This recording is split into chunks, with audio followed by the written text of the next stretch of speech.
By now, I have quite a bit of videos out there on furnace and AC repair, and they've garnered some dislikes, and I've noticed that primarily there's two concerns where I would get a dislike. The first concern people have is that somebody could get hurt after watching my videos, and the second concern is that I'm hurting small HVAC businesses by making videos like this. So I figured it's about time that I make a video and talk about these two concerns that I hear once in a while in the comments section below. And I would be curious to hear what your opinions are and what your thoughts are on those two primary concerns, and if you agree with what I'm about to say. So let's start with concern number one, that people could get hurt after watching my videos. And my personal belief is that everybody is responsible for their own safety.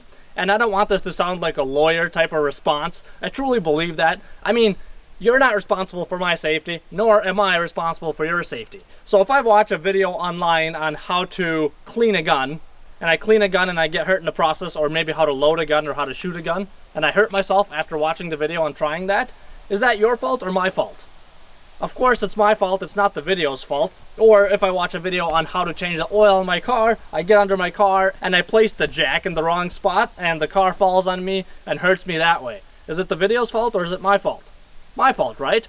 Or if I watch a video on how to cut a tree and I go and cut a tree and I cut myself in the process. Once again, video's fault or my fault? It's my fault, right? So same with my videos. I mean, in my videos, I try everything I can on my part to tell people to be safe, to be careful with electricity, make sure the power is off, verify that the power is off, and stuff like that. And after that, it's up to the person whether or not they want to attempt to do this on their own air conditioner. It's their choice. Just like after watching a backflip video, it's my choice whether or not I want to try doing a backflip and potentially hurt my neck. And I'm sure that most people are aware when they're working with their air conditioner. The dogs are interrupting. Okay, that's enough, that's enough. That's enough. Go away, go away. Anyway, as I was saying, I'm sure that most people are aware when they're digging in their air conditioner that that involves electricity. So that's concern number one. What do you think about that?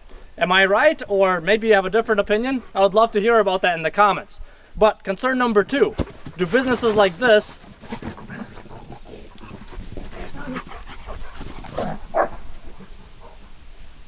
Concern number two, do YouTube channels like mine hurt HVAC businesses? And my true belief is that they do not. What do you think? The reason I think they don't is because YouTube and other channels like mine, HVAC channels that show how to repair air conditioners and furnaces, they have a very minimal impact on the vast majority of the population. Most people are not DIY people. In fact, there's plenty of people out there that whenever they hear the word electricity, right away they say, no, I want nothing to do with that. I'll rather call somebody to take a look at it. And I believe that the majority of the population is like that. They would rather not touch their own stuff. They would rather just call somebody.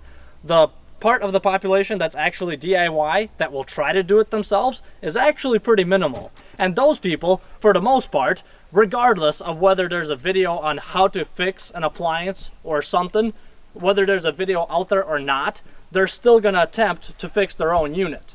And from a safety perspective, I believe that if they watch a video before they go into it, at least they're not going into it blind. Now they actually know somewhat what they're doing. They're not just blindly going in and trying to guess and figure out on their own. And one more thing I want to point out is that most HVAC businesses currently, up to date, right now it's 2019, it's August, they're actually understaffed. They're looking for people and they're having a hard time hiring people. And that may just be my area, which I'm actually very curious. There's probably going to be plenty of HVAC guys watching this that have other HVAC friends. What do you think? Is there a shortage on HVAC techs right now? Is there plenty of work and not enough people to do that? Or is there not enough people and channels like mine are actually hurting businesses and taking business away and people are not working because of that? So as I was saying, at my job and many other companies around us in my area, a lot of the technicians are working overtime. In fact, a lot of times mandatory overtime because there's so much work. So I believe that channels like mine, they have a very minimal impact on the big picture because there's less and less people out there that are studying for this field, for HVAC and other related trades. So channels like mine are actually not doing much of an impact. Most of the people watching these things are either DIY people already, or they're new technicians that like to watch videos like this before they go on a call. But of course, this is just my opinion. Like I said, I personally believe that channels like mine are not hurting HVAC businesses because there's not enough technicians as is. So what do you think though? Everybody's entitled to their own opinion. Do you agree with me or do you disagree, and why? We would love to hear from you in the comments below.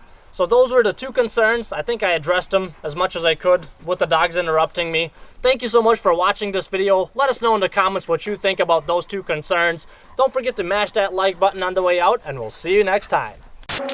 And if you're still here and not in the comment section below, listen to this. Everybody told Sam not to sing, but Sam sung anyway. I'm kidding. What I wanted to tell you is, let's actually say something useful. About a month ago, as I was brushing my teeth, my gums started to bleed, and I thought, okay, whatever, no big deal. A few days later, I thought it'll just go away with time. But every day I brushed my teeth, my gums just kept bleeding and bleeding. You know, I take out my toothbrush, it's all red. I'm spitting out blood after I brush my teeth. So after about 2 weeks of this, I figured, okay, this is not really going away on its own. So I called up my sister. She's pretty good with herbs and stuff like that. I keep telling her to make her own channel. So I called up my sister, I told her what's going on. I asked her, what do you think I should do to remedy this situation? And she tells me, very simple, just take 3% hydrogen peroxide, dump a little bit of it in your mouth, and just swish it around for about 2-3 minutes. So I started doing that, and you know, when you put it in your mouth, it's kind of clear stuff. But after it's in there for 2 minutes or so, it starts foaming up like crazy. When you open your mouth, it's almost like foam is pouring out. I don't have rabies or anything, but foam was just coming out. Then you spit that stuff out, you flush your mouth with some water, you spit it out. It's not bad for you. In fact, right on the bottle, it says something about oral disinfection or something like that. I don't remember the exact wording on that bottle. Hydrogen peroxide is really awesome stuff. It's like one of the best disinfectants out there. So her point was, maybe you have some infections on your gums or some weak spots. Maybe there's some dead skin. And after I was done flossing around the hydrogen peroxide, by the way, after I spit it out, I noticed that a few spots on my gums actually turned white. And I tried to scrape it off. I thought it was the foaming stuff, but it's not. The gums actually turned white. So I was kind of worried about that, but after about 5 minutes, it completely went away and turned back to the pink color. But it's a disinfectant. If you have any kind of little infections in there or something, that will take care of it. And I did this for maybe 4 days straight. And I noticed that the white stuff was appearing in different spots on the gums. And eventually it just stopped appearing altogether. And now my teeth just stop bleeding when I'm brushing them. So it's a pretty awesome trick. If your gums start bleeding like crazy one day when you're brushing your teeth, you can remember me then and thank me later. But of course, guys, I'm not a doctor. I have no idea what was going on in my mouth. This worked for me. Just because it worked for me doesn't necessarily mean that it'll work for you, but it's worth a try.